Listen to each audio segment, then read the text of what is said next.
नमस्कार, बहुत स्वागत है आपका। हर खबर देख रहे हैं आप और मैं हूं आपके साथ शाहनवाज मिर्जा। वक्त हो चुका है मेट्रो सिटी का और मेट्रो सिटी में बात गुरुग्राम पुलिस की करेंगे, जहां पर 3 ऐसे लोगों को पुलिस ने गिरफ्तार किया है जिन्होंने अपने भाई की हत्या का बदला लेने के लिए हथियार तक उठा ली। आपको बताएं, तीनों वारदातों को अंजाम दे पाते उससे पहले ही पुलिस ने उनको गिरफ्तार कर लिया है और पूछताछ के दौरान आरोपियों ने यह बताया है कि उनके भाई का एक हत्यारा गिरफ्त से बाहर लगातार चल रहा है, जिसकी हत्या को अंजाम देने के लिए उत्तर प्रदेश से कैंट्री रोड पिस्टल खरीद कर लाए हैं, लेकिन किसी वारदात को अंजाम नहीं दे पाए। उससे पहले भी पुलिस ने तीनों को हिरासत में ले लिया है और आगे की पुलिस से कार्रवाई करती हुई नजर आ रही है। मत चला।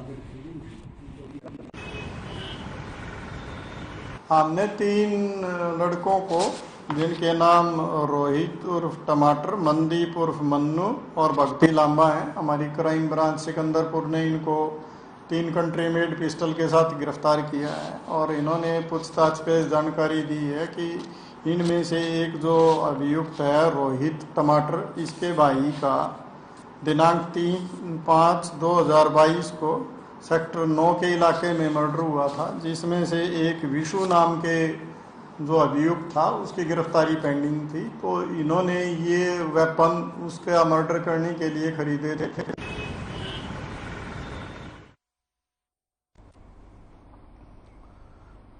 इस वक्त एक बड़ी खबर आ रही है दिल्ली से निकलकर, जहां पर खिलाड़ियों से सीएम ने जो है वो बात की है। आपको बताएं कि दिल्ली में सीएम ने हरियाणा के खिलाड़ियों से बात की है। कॉमनवेल्थ गेम में शामिल होने वाले खिलाड़ियों से बातचीत की गई है और बॉक्सिंग खिलाड़ियों में 6 हरियाणा के खिलाड़ी भी हैं। जो सीएम है वो रूबरू होते हुए नजर आए, खेलों में शुभकामनाएं देने की बात कही है और सीएम ने हरियाणा के खिलाड़ियों से बात की और कॉमनवेल्थ गेम में शामिल होने वाले खिलाड़ियों का हौसला अफजाई किया गया है और 6 खिलाड़ी इसमें हरियाणा के भी शामिल हैं और वीडियो कॉन्फ्रेंसिंग के जरिए रूबरू हुए और उन बच्चों का, उन खिलाड़ियों का सीएम साहब हौसला अफजाई करते हुए भी नजर आए हैं।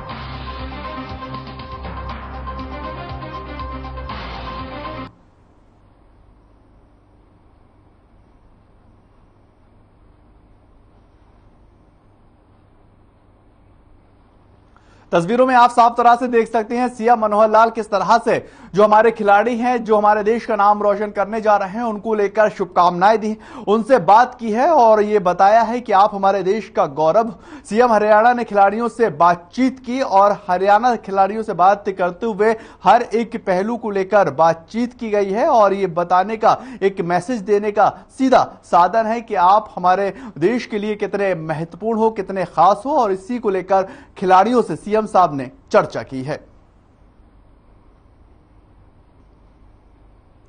उधर गुरुग्राम से क्राइम ब्रांच की टीम ने चैन स्नेचर को गिरफ्तार कर लिया है और आरोपी बीते काफी समय से दर्जनों वारदातों को अंजाम देते रहे, पुलिस के नाम में दम करते हुए नजर आते थे और एसीपी के अनुसार क्राइम यूनिट सेक्टर 17 की टीम ने 2 स्नेचरों को गिरफ्तार कर यह सफलता हासिल की। गिरफ्तार किए गए दोनों आरोपी दिल्ली, उत्तर प्रदेश और आसपास के इलाकों में लूट और स्नैचिंग की कई वारदातों को अंजाम दे चुके हैं और एसीपी ने यह बताया है कि पहले ये स्नेचर बाइक पर गुरुग्राम के इलाकों में रैकी किया करते थे और उसके बाद सड़क पर अकेली महिला को देखकर उसके गले से चैन छीनकर फरार हो जाया करते थे। आरोपियों की पहचान मोहन और अनिल के रूप में हुई है और ये दोनों उत्तर प्रदेश के शामली के रहने वाले बताए जा रहे हैं।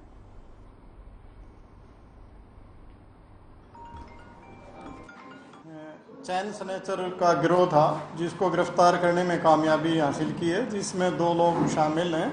एक का नाम मोहन है, एक का नाम अनिल है। ये यूपी के शामली के रहने वाले हैं और ये लगातार यहाँ पे वारदात कर रहे थे।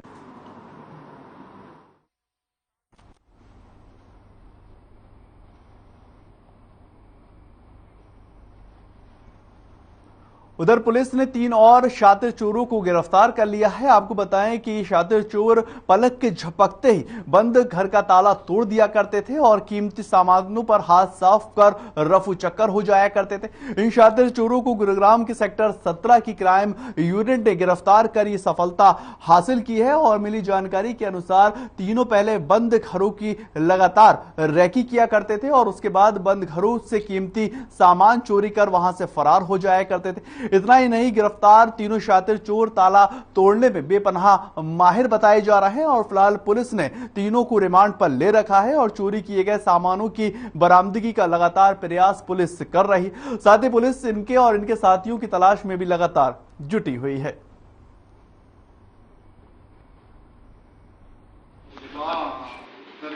तीन आरोपी हमारी crime branch sector 17 inspector Narendra Chauhan के नेतृत्व में टीम ने काम करते हुए लगातार घरों में चोरियां हो रही थी।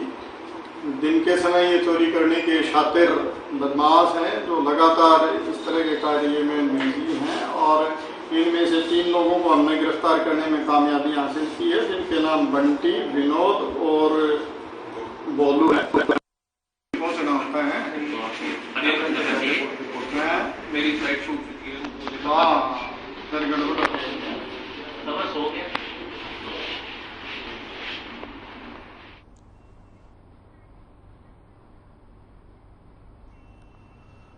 इस वक्त की बड़ी खबर आ रही है, आपको बताएं कि सीएम ने कलाकारों को बधाई दी।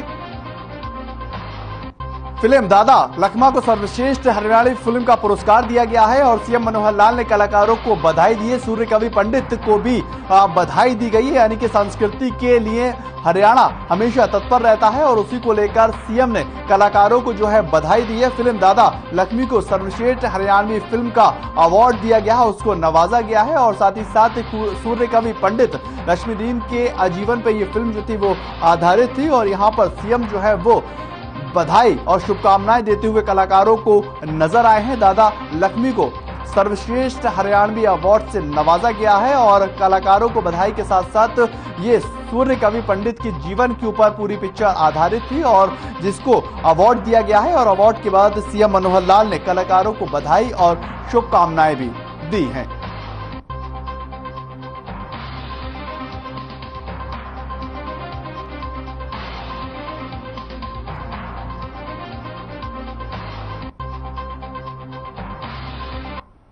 उधर 14 जुलाई से कांवड़ यात्रा शुरू हो चुकी है और ऐसे में गुरुग्राम में कांवड़ियों का जमावड़ा जो है वो लगातार बढ़ता ही जा रहा है और उम्मीद ये जताई जा रही है कि इस बार पहले की तुलना में कांवड़ियों का जत्था एक बड़ी संख्या में देखा जा सकता है, जिसको लेकर जिले में हरिद्वार के गंगाजल से लेकर आने वाले कांवड़ियों की सुरक्षा के लिए पुलिस और प्रशासन लगातार पुख्ते इंतजाम कर रहा है।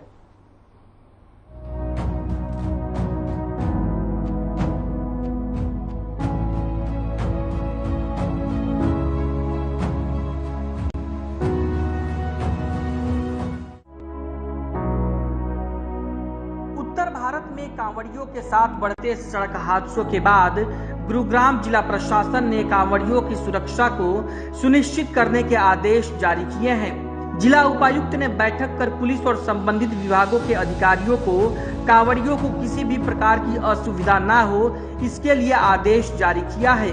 वहीं नेशनल हाईवे 48 और नेशनल हाईवे 248A पर कांवड़ियों के लिए बैरिगेटिंग कर अलग लेन की व्यवस्था की गई है।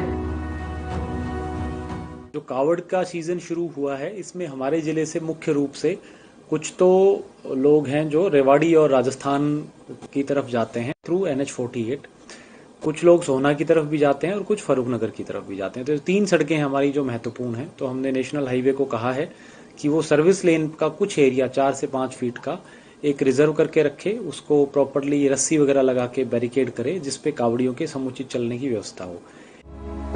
दरअसल राजस्थान और हरियाणा के सुदूर इलाके अलवर, बहरोड़, कोटपुतली, महेंद्रगढ़ और नारनौल के रहने वाले सैकड़ों शिव भक्त गुरुग्राम के इसी नेशनल हाईवे से जल लेकर गुजरते हैं। इसी को देखते हुए कांवड़ियों की यात्रा को सुगम और सुरक्षित करने के लिए जिला प्रशासन ने कमर कस ली है और अधिकारियों और पुलिस की ड्यूटी लगाकर राष्ट्रीय राजमार्ग पर कांवड़ियों की सुरक्षा को सुनिश्चित किया गया है। इससे 2 फायदे होंगे। एक तो कावड़ियों को नॉर्मल जो मेन कैरेज वे है उस पर नहीं चलना पड़ेगा और दुर्घटना का कोई जो हादसा होने का अंदेशा है वो कम हो जाता है। दूसरा, ट्रैफिक भी सुचारू रूप से चालू रहता है। तो हमने नेशनल हाईवे को पहले भी ये डायरेक्शंस दिए थे, हमारे संज्ञान में आया है कि कुछ जगह तो उन्होंने अरेंजमेंट्स कर दिए हैं, बट काफ़ी जगह नहीं हुए हैं। तो हमने आज उनको सख्ती से आज रोड सेफ्टी कमेटी की मीटिंग में आदेश दिए हैं और इनके हायर अथॉरिटी से भी मैं बात करूंगा। दरअसल कोरोना महामारी के चलते 2 साल बाद कांवड़ का मेला शुरू हुआ है और प्रशासन ने भी संभावना जताई है कि इस बार भारी संख्या में श्रद्धालु पहुंचेंगे। वहीं श्रद्धालुओं की संख्या सरकार के लिए बड़ी चुनौती होगी। हालांकि सरकार इसके लिए हर संभव तैयारी कर रही है ताकि कांवड़ मेले के दौरान किसी भी अव्यवस्था का सामना न करना पड़े। लिहाजा जिला प्रशासन ने कांवड़ियों की सुरक्षा को सुनिश्चित करने की दिशा में काम करना शुरू कर दिया है। हर खबर के लिए गुरुग्राम से संजय खन्ना की रिपोर्ट।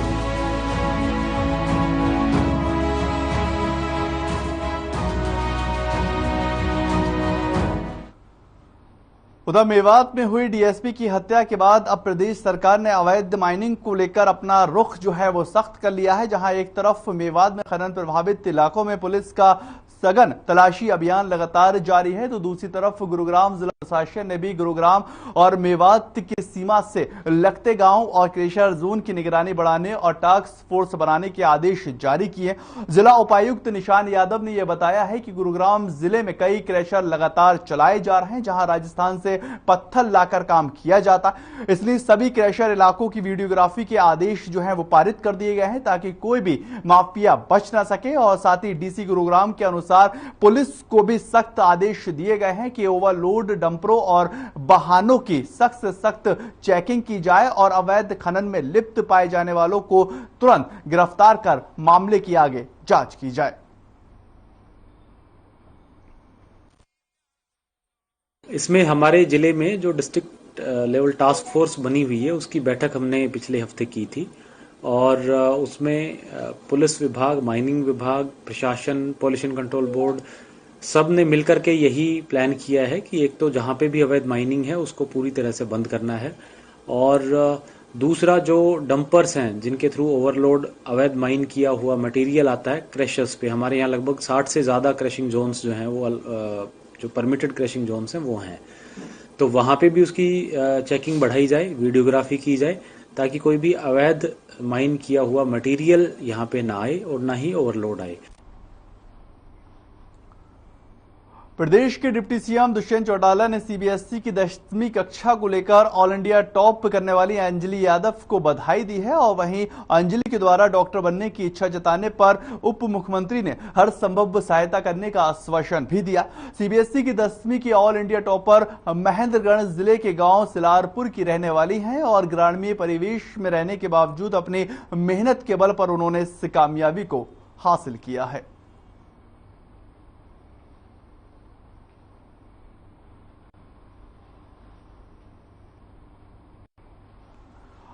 आपको बताएं कि कक्षा 10 का जो है वो रिजल्ट आया है और उसके बाद जो बेटियां हैं वो लगातार अपना वजूद और अपना जो शिक्षा का क्षेत्र है उसका दायरा बढ़ाती हुई नजर आ रही हैं। और इसके बाद उप मुख्यमंत्री दुष्यंत चौटाला ने उन्होंने फोन पर बात की और जब उन्होंने बताया कि आगे आप क्या करना चाहती हैं तो बोली मैं डॉक्टर बनना चाहती हूं। उसके बाद दुष्यंत चौटाला ने हर एक के संभव मदद करने का अंजलि यादव को भरोसा दिया, क्योंकि अंजलि यादव गरीब परिवार से आती हैं और इतने में भी उन्होंने जब टॉप किया है तो पूरा प्रदेश जो है वो सीना फक्र से उसका चौड़ा हो गया है और हर संभव मदद करने का भरोसा जो है वो उप मुख्यमंत्री देते हुए नजर आए हैं।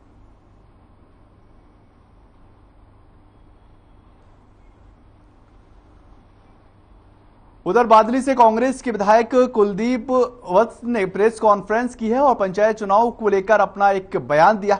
विधायक कुलदीप ने यह बताया है कि आगामी पंचायत चुनाव में कांग्रेस सिब्बल पर नहीं लड़ेंगे और क्योंकि ये चुनाव आपसी भाईचारे और ग्रामीण लेवल का है, इसमें किसी पार्टी की भागीदारी नहीं होनी चाहिए। इसके साथ ही कुलदीप वत्स ने भारतीय जनता पार्टी पर भी निशाना साधा है और ये कहा है कि भारत का हाल में भारतीय जनता पार्टी श्रीलंका जैसा करने जा रही है और आज भारतीय जनता पार्टी ने किसान, मजदूर और गरीब वर्ग को मारने का लगातार काम किया। किसानों को अनेक फसलें उचित दामों पे मिले, इसको लेकर हम लगातार प्रयास कर रहे हैं और गरीब मजदूर अपने आशियाने के लिए लगातार तरस रहा। इसके अलावा विधायक कुलदीप वत्स ने भारतीय जनता पार्टी प्रदेश अध्यक्ष ओपी धनखड़ पे भी आरोप लगाया है और ये कहा है कि ओपी धनखड़ प्रदेश के विकास के दावे तो करते हैं जबकि उन्होंने बादली के साथ ही सौतेला व्यवहार कर रखा है, इसलिए जनता ने उन्हें बाहर का रास्ता दिखाया है। और वहीं कुलदीप ने प्रदेश में कानून व्यवस्था को लेकर भी हरियाणा सरकार के ऊपर निशाना साधा है।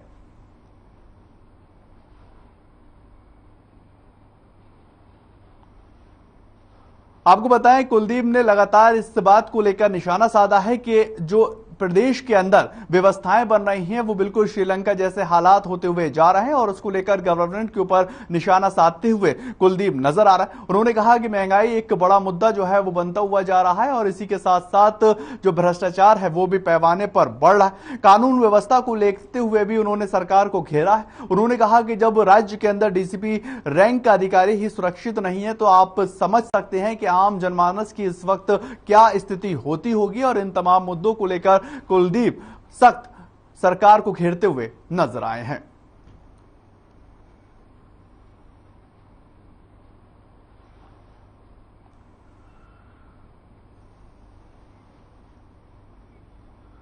उधर दिल्ली से सटे फरीदाबाद के राष्ट्रीय राजमार्ग पर अजरौंदा के प्राचीन शिव मंदिर पर इन दोनों चोरी की वारदात जो है वो होती हुई नजर आई। चोरों ने मंदिर के दान पेत्र पेटी में से ही सींध लगाकर हजारों की नकदी पर हाथ साफ किया है और चोरी की पूरी वारदात जो है वो सीसीटीवी में कैद हो चुकी। फिलहाल ग्रामीणों ने इसकी शिकायत पुलिस में कर दी है और सीसीटीवी फुटेज के आधार पर पुलिस जो है वो आगे की तफ्तीश करती हुई नजर आ रही है।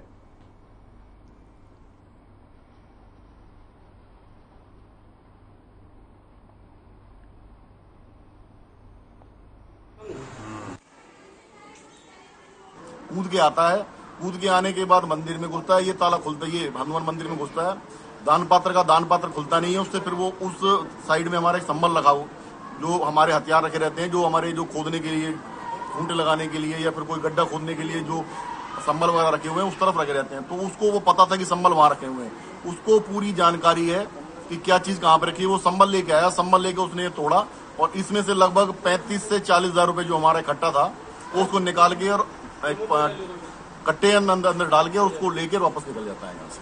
सुबह 6:30 बजे मंदिर के जो महासचिव हैं दिवाकर सिंह, उनका फोन आया, कहता सर मंदिर में चोरी हो गई है।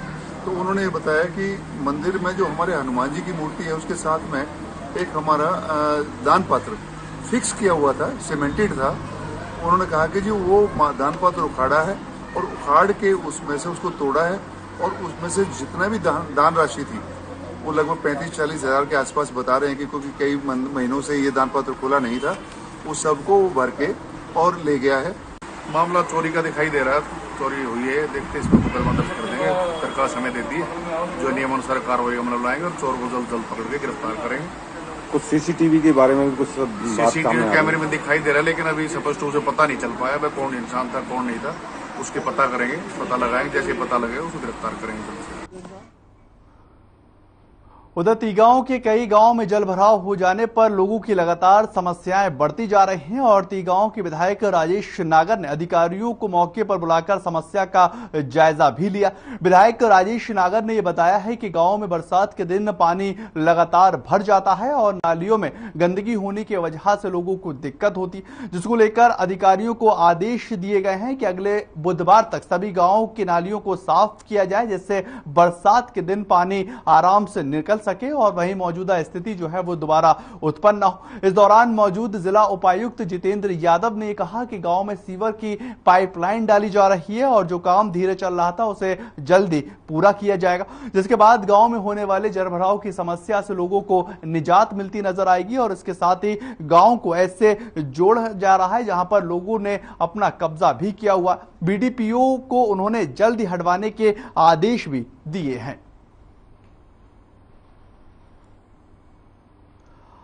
फरीदाबाद की ये तस्वीरें हैं जहां पर पानी और नालियां जो है वो लगातार जाम होती हुई नजर आ रही। गंदगी की वजह से नालियां जो है वो जाम हो रही। विधायक राजेश नागर ने इसका निरीक्षण किया और विधायक जी ने साफ तौर पर अधिकारियों को बुलाया और ये सख्त निर्देश दिए हैं कि जहां से नालियां बंद हो रही हैं और ये जो गंदगी फैल रही है इसको जल्द से जल्द जो है वो दूर किया जाना चाहिए। इसके बाद अधिकारियों ने मौके पर पहुंच के वहां का जायजा लिया और उन्होंने आश्वासन दिया है कि आने वाले दिनों में इसको तुरंत साफ किया जाएगा और इसके सीवर लाइन का पाइप भी डाला जाएगा ताकि कोई भी समस्या आने वाले दिनों में ग्रामीणों को और जो वहां के निवासी हैं उनको होती हुई नजर नहीं आए।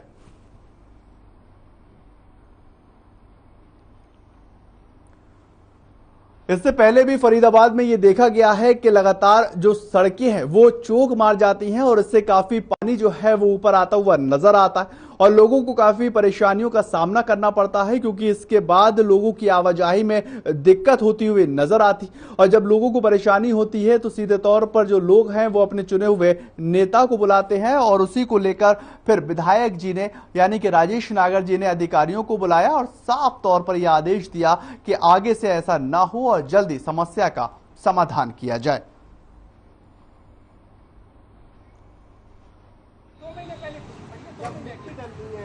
जो हमारा मेन जोड़ है, जो शनिदेव मंदिर के पास जोड़ है बाजार के पीछे, उसका काम करीब हो चुका है और वहाँ पानी अब ओवरफ्लो भी नहीं हो रहा। पिछली बार आप गए होंगे तो उसका पानी सड़क पे और घरों में घुस गया था।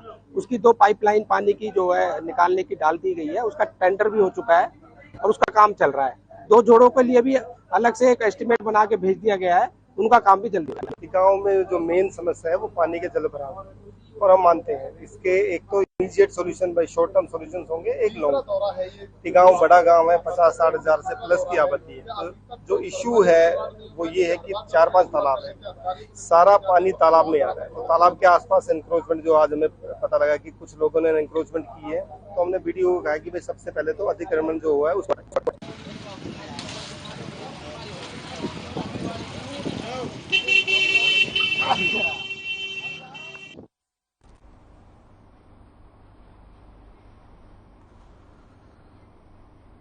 अब खबर झज्जर से आ रही है, जहां पर आजादी के अमृत महोत्सव के तहत स्वतंत्रता दिवस के उपलक्ष्य में 13 से 15 अगस्त तक हर घर तिरंगा अभियान जो है वो चलाया जाएगा। और इस सिलसिले में कैप्टन शक्ति सिंह ने लघु सचिवालय परिसर स्थित संवाद भवन में नगर परिषद झज्जर और बहादुरगढ़ के साथ साथ नगर पालिका बेरी के प्रधान और पार्षदों के साथ जिले के कई संस्थानों के प्रतिनिधियों को संबोधित करते हुए कहा, इस अभियान को सफल बनाने के लिए अपने घर और प्रतिष्ठान के साथ साथ आस और पड़ोस में भी राष्ट्रीय ध्वज लहराने के संकल्प में हर जिलावासी की भागीदारी बननी चाहिए। और आगे कहा कि रंग रूप वेशभूषा चाहे जो भी हो, लेकिन तिरंगे के नीचे जब हम खड़े होते हैं तो हम सब भारतीय होते। इस साल जब प्रधानमंत्री नरेंद्र मोदी के नेतृत्व में आजादी का अमृत महोत्सव मना रहे होंगे तो हर घर तिरंगा अभियान मजबूती करने का दौर होगा। और मुख्यमंत्री मनोहर लाल भी इस अभियान को जन आंदोलन में बदलने का आह्वान कर चुके हैं।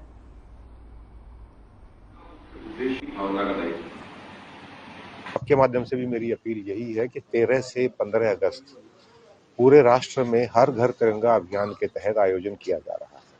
ये आयोजन बेसिकली हमें अपने राष्ट्रीय दायित्वों के बारे में जागरूक करता है, राष्ट्रीय ध्वज के प्रति हमारे सम्मान को दर्शाता है। तो मेरी सभी लोगों से अपील है कि उस दिन उचित साइज का एक झंडा हर व्यक्ति अपने घर के ऊपर लगाए। व्यावसायिक महसूस नहीं कर पा रहे कि उन्होंने किया क्या कर दिया आजादी के बाद भी। चलिए फिलहाल मेट्रो सिटी में इतना ही। ताज़ा खबरों के लिए आप लगातार बने रहे हर खबर।